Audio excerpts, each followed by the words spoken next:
Hello and welcome to India Career Center, the one-stop podcast for students, professionals, parents, and guardians. In every episode, we will try to deal with a current topic that needs expert advice related to career guidance, and career mentoring.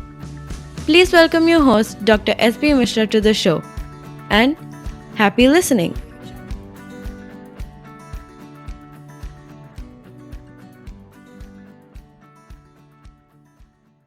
Hello and welcome to Mr. ATUL Raja to our new episode on India Career Center. Today, the topic is about building a personal brand. And let me give a context of this subject. When I started looking out to do a business outside my domain, and then I realized that people are going to believe me only if they see that I am somebody who is capable with the required skills and knowledge to deliver. And that's exactly where I thought that my own personal brand building for that particular business line is very important. And I would like to correlate this subject to lots of professionals who are in their mid-career, who are contemplating to do something in their lives as a business owner going forward.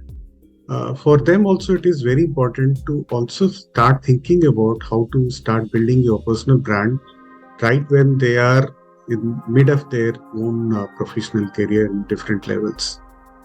Another set of young people who I thought could be also an important segment to really get affected by this is also the young people who are in their schools and colleges right now.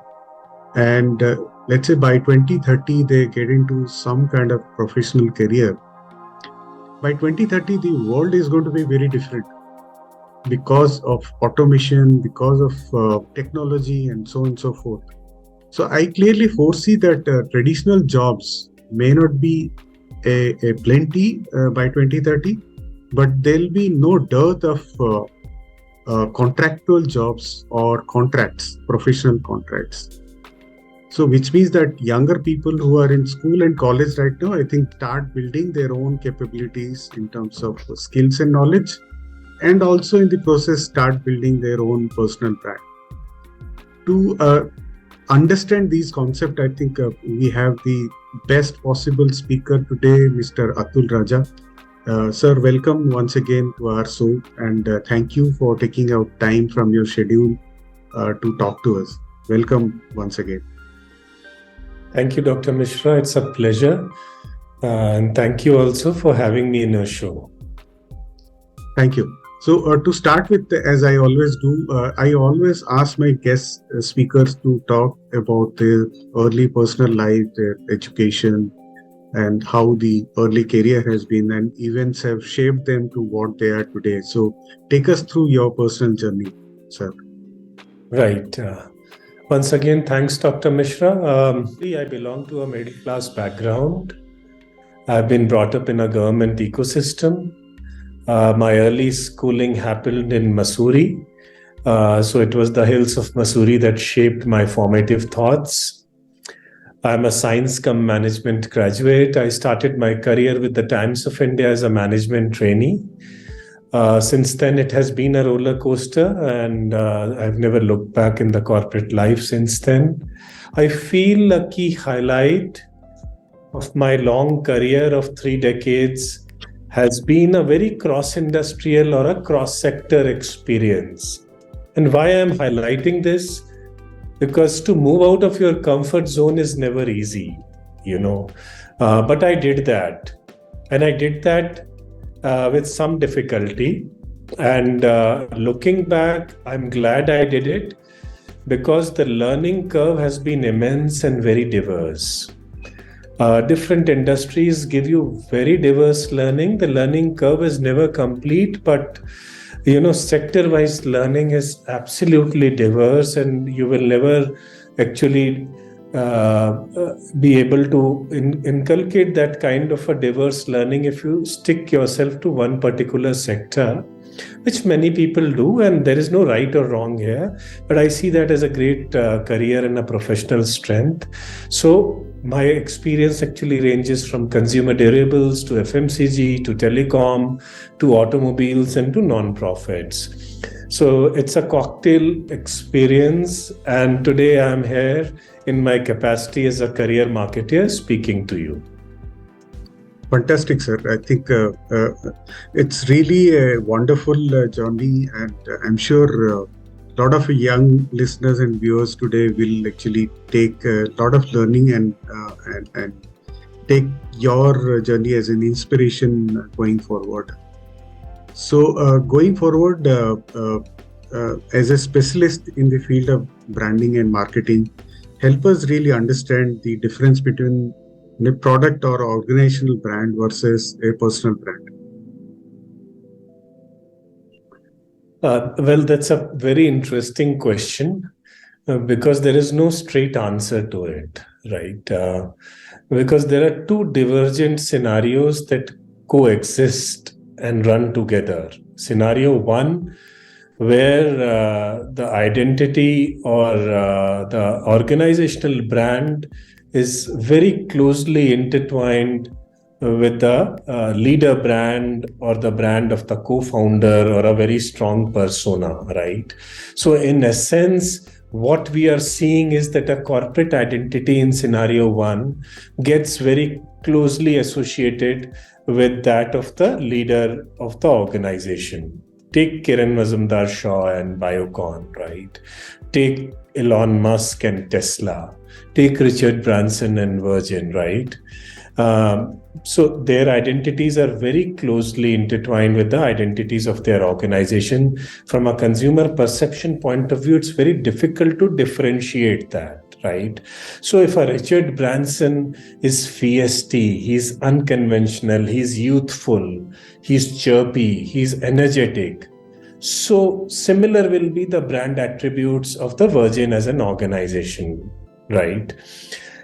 So that is scenario one. In the second scenario, the consumer perception looks at the organization as a whole, and their perception is actually developed by the level of interaction and the people they interact with in the organization, be it the consumer service guys, be it the people who develop the product line, be it the sales and marketing teams, right? So there is no persona that dominates the consumer perception in scenario two, but it is the individual factors, or it may be sum total of some of the individual factors. It could be the product line and the novelty or quality of the product line. It could be the consumer service experience of the organization that a customer has. It could be the innovative equity that the organization have.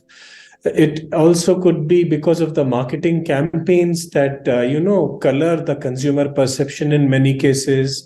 It could be the highly visible retail presence and the distribution muscle of an organization, right? So interestingly, in scenario two, if you are a Hindustan Lever, and then how many of you will know what is the name of its MD and CEO, right? If I say Sanjeev Mehta, does it ring a bell? Perhaps no. If I mention Suresh Narayanan, the MD and CEO of Nestle India, or even if I mention the name of Rajesh Gopinathan, the MD and CEO of TCS, does it ring a bell? Or does the equity of TCS as an organization match in any way the personality of Rajesh Gopinath in terms of his personality and what he stands for? This answer will be no. So in essence, in this case, your brand, organizational brand, is more a product and service led. So to answer your question in a nutshell, we are talking about one side of the coin, one scenario where it is a leader-led organization brand, and on the other side, it is a product and service-led organization brand. So both the divergent scenarios coexist together. That's right, and we can say that the brand is nothing but a promise. I think this is very clearly what it is expected, whether it is a Tesla or a Virgin Atlantic or TCS or Hindustan Lever. I think the promise the brand is able to make and create about its products and services, that's exactly what comes out over a period of time, and that's basically the perception which is created over a period of time through the brand, through the services and products what they offer. So the same thing could be talked about for a individual also. I think whether it is within the organization or in the society or in personal life, we all are known to be XYZ, or we are all known to be like XYZ type of person. So does it really mean that that defines the person as a brand? As I said, let me give you an example. The leader brand and the organization brand are very closely intertwined together in the scenario one, right? And by the way, one of the examples that I gave you of Biocon, I have worked in that organization in the past, and so I've worked with the leader also very closely. So I am privy to the fact that what Kiran actually stands for, right, is what the organization stands for. She's very hard on ethics and values. Biocon is equally hard on ethics and values. She is a stickler for processes, robust systems and processes. So she does that in her day-to-day routine, and that trickles down to Biocon as an organization as well. So to answer your question, the answer is absolutely yes. The reflection of the leader persona on the organization brand is absolutely complete, right? And it is a true reflection. Otherwise, scenario one will not happen. Otherwise, we'll start talking of scenario two. That's right. Okay, so coming to defining what are the personal attributes. What are the different attributes of a personal brand? Yeah. So, Dr. Mishra, if you, a very strong personal brand must have several attributes, right? The combination that goes into building a strong personal brand, if you ask me to make it simpler, it is a combination of three things. It's a combination of your personality. It's a combination of your personality with qualifications and achievements, right? So these three things actually encapsulate a personal brand building effort, right? And if you Google today, or if you do reading, you'll get tons of attributes that any personal branding effort can exemplify, right? So, but if you ask me personally, there are few attributes that contribute significantly to creation of a strong personal brand. Some of them are absolutely important, and I'd like to touch upon them.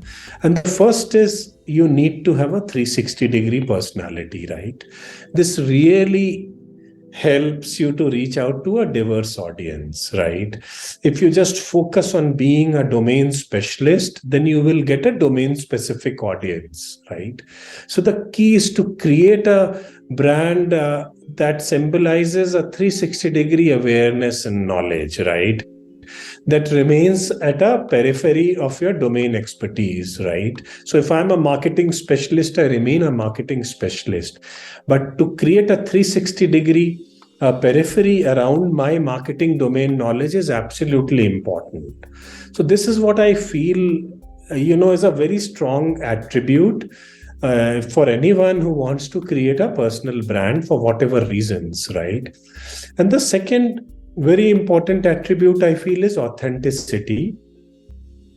And if you ask me to list down a single most important attribute, this is the one I feel, right? You have to come across as the real you to your audience, to your colleagues, and to the outside world, right? Never overstate the performance that you have to deliver, right?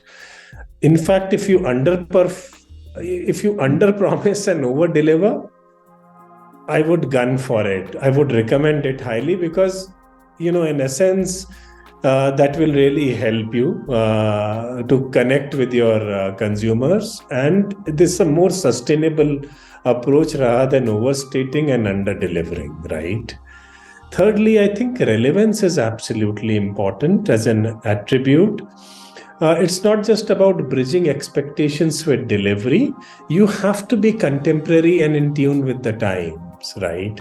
If Dr. Mishra belongs to the 60s, then his branding approach and his persona does not necessarily signify when he starts building his brand, that does not necessarily be belonging to the 60s. It needs to belong to the current times, current era, and it needs to be dynamic, young. So this is very important. Let's take the example of job hunting, right? If you are applying to a fashion industry, then your brand should reflect your sense of style actually, right? If you are applying to a tech-led organization, then your brand should reflect your experience and expertise in technology, right?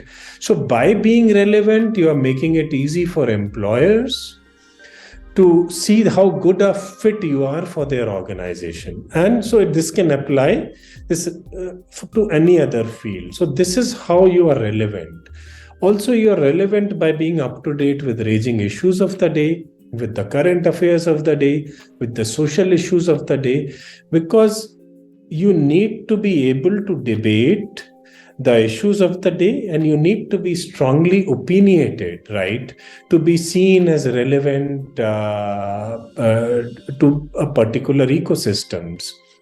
So this is what I meant when I said you need to create a strongly relevant brand. Also, I personally feel today is the world of clutter, right? So how do you avoid the clutter? You are also trying to create a personal brand. I'm also trying to do that. So are hundreds and thousands of other people. You need to be unique in your brand building efforts, right? What sets you apart in a very clear and unambiguous manner, right? What makes you special? What you are offering that nobody else does? I think you should answer all these questions to make your personal brand unique and why people should care about you. So this is a clutter breaking exercise and a very strong attribute that a personal brand building effort should be undertaken. The next thing is very important is consistency. Once you have established your uniqueness, your voice of tone, your niche that you have created for yourself, right? It's important to stick with it, right? Because if you stick with your niche, with your tone of voice, then, the community will stick with you, right? Because with your consistency comes trust and credibility. People know what they can expect from you, and then they will stick with you. And finally, you need to be appealing. Your brand attribute or brand building effort should be attractive. And when I say appealing and attractive, it doesn't mean, from a film star perspective. When I say appeal, I mean you need to have a rational and emotional component to it. There are people who will talk you down, say, for example, with an air of superiority. Do you find such people appealing? No. Would you want to go back to them again? Would you want to communicate to them? Absolutely not.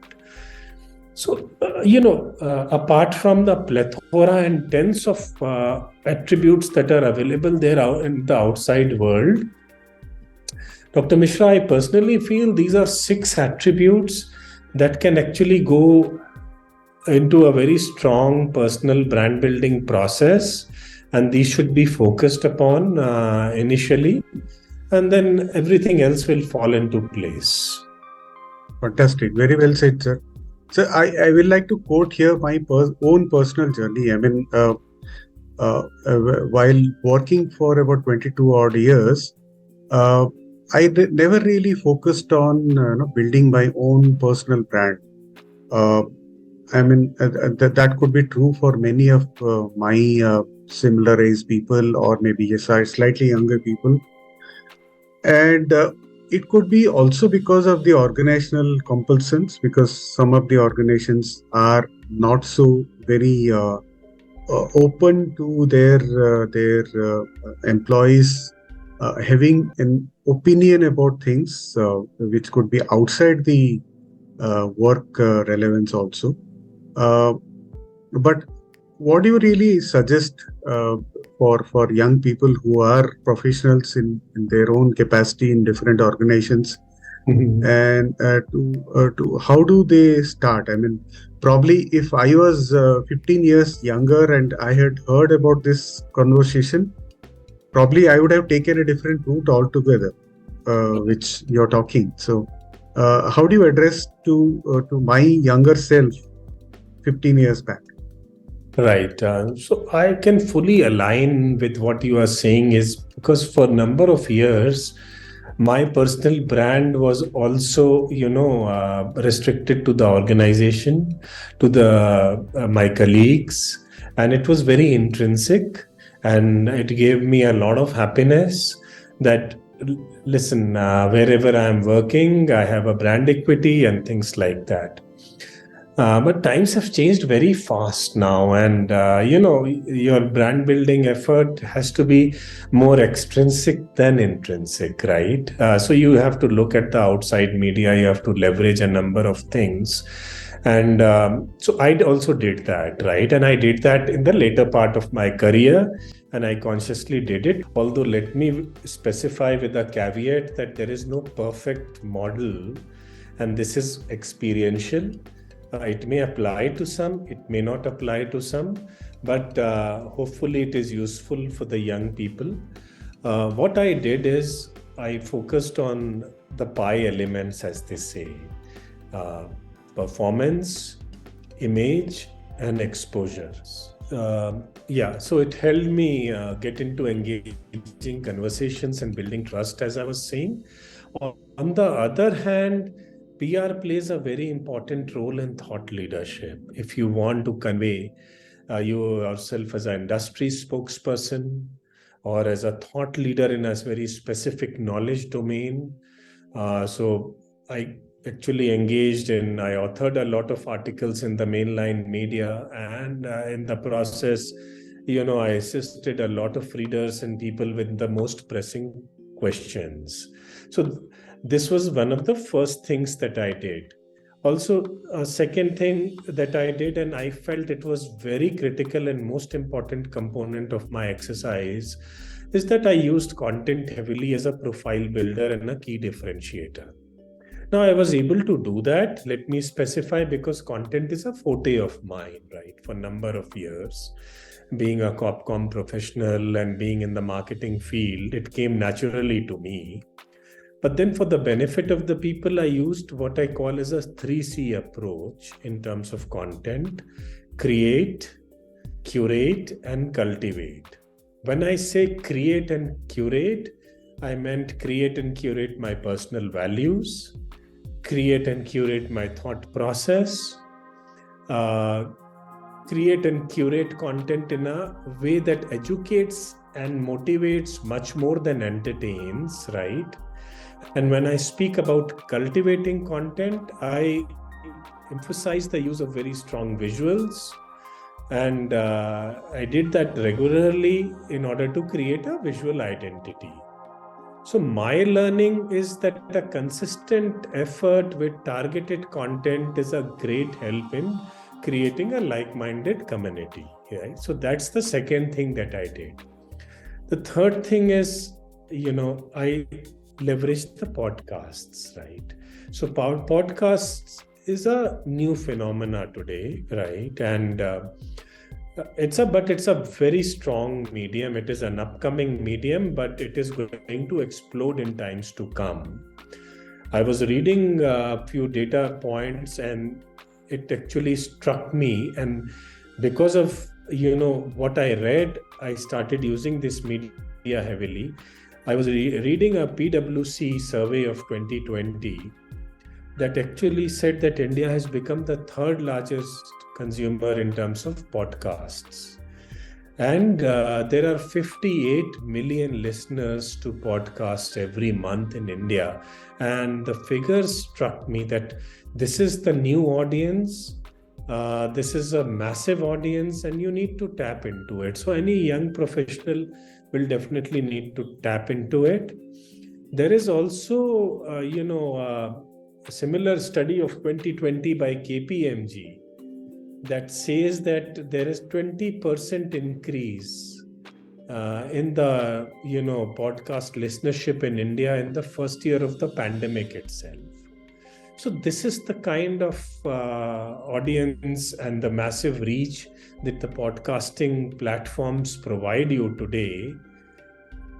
So I just leveraged it. Fourthly,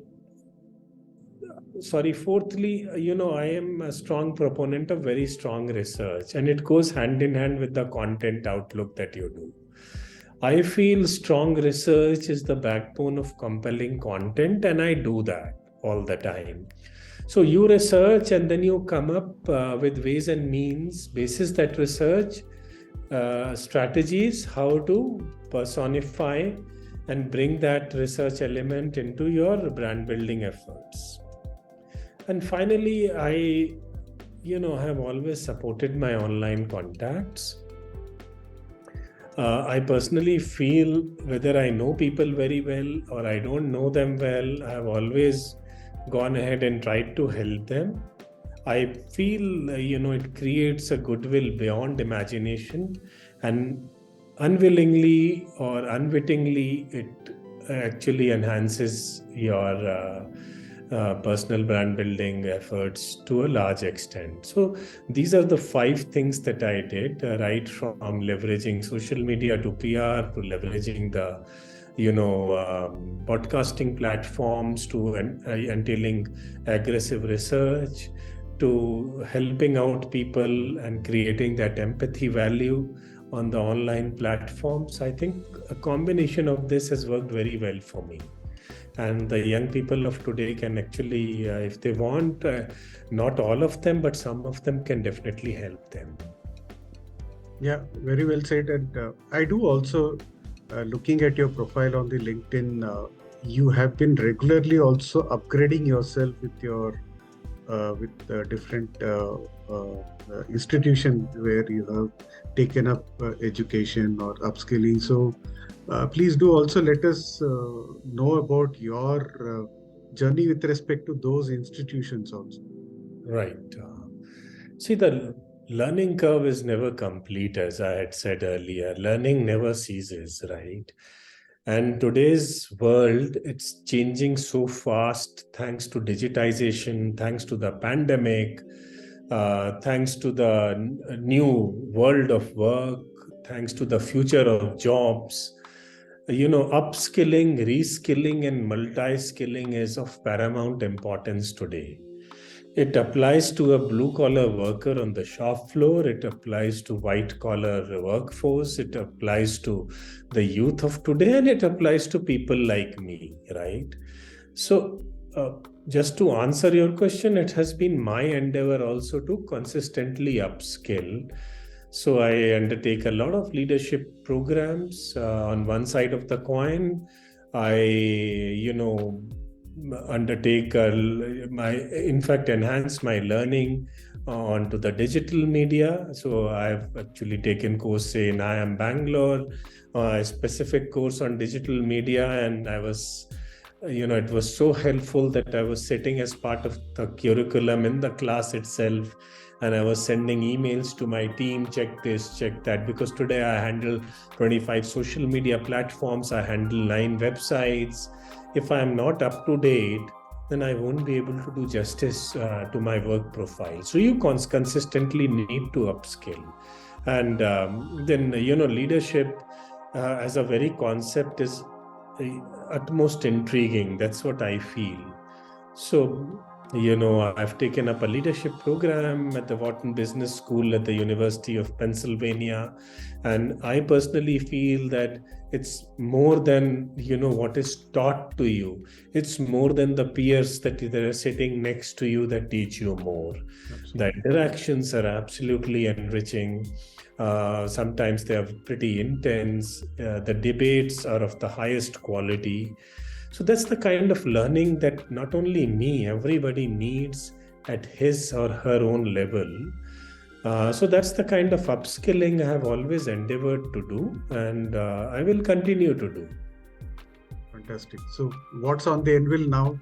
So the anvil now is, the new upcoming things like the metaverse and, where you need to be constantly. So you need to, if tomorrow there is a program on metaverse, I would love to, create my own avatar and get into the virtual world and wear the Gucci's of the world, which I've never worn. And that's where the organizations are actually proceeding, and billions of dollars are being invested. So it's not just the Facebook that's become a meta today, right? It's so many other organizations are entering into this world called metaverse, right? And tomorrow it could be something related to the space, or you never know where things are going, right? So just the idea is to keep in tune and to keep pace with the latest that are coming in.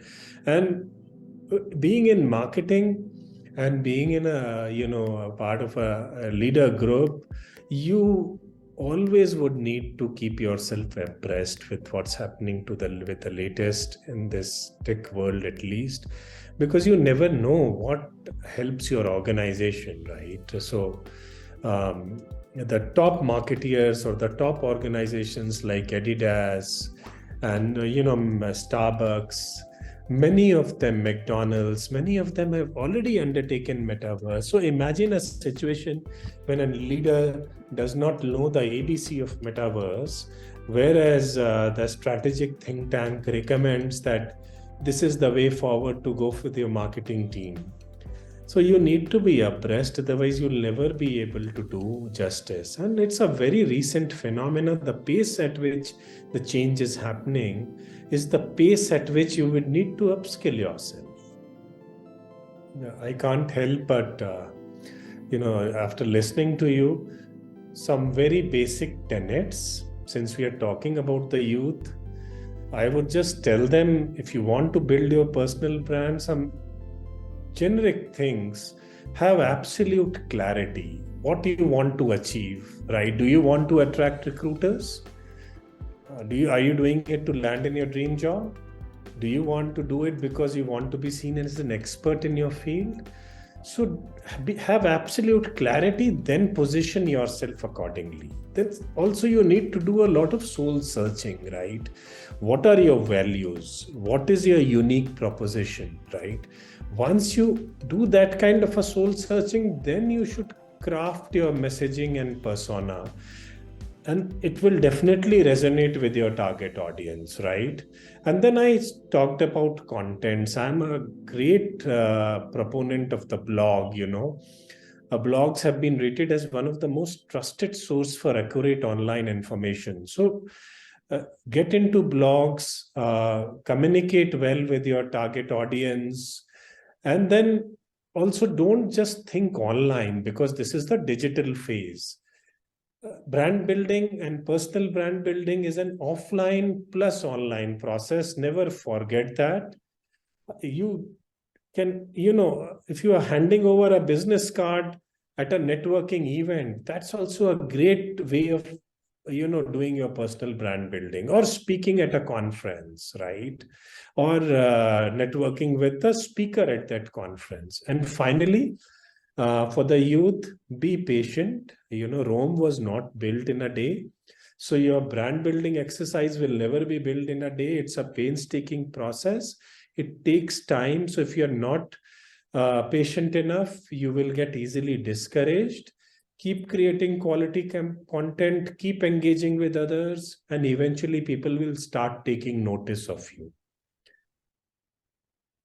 Yeah, absolutely. I absolutely agree with your points because I have personally gone through those phases of my own learning uh, while switching over from a professional career to doing something on my own, and that journey continues. I think what is important is that you have to have patience in terms of constantly trying and doing because. I mean, somebody said that at least the version one is better than version zero. So Yes. start with version one, and obviously there could be many more as you go along. So absolutely, sir. Thank you so much for sharing the last part of the conversation. With those words, I thank you once again to spend time with us, with our viewers and listeners, to share your insights on the subject and giving all your knowledge to us. Thank you so much. Thank you. It's been a pleasure, and I sincerely hope that this is going to be useful for your audience.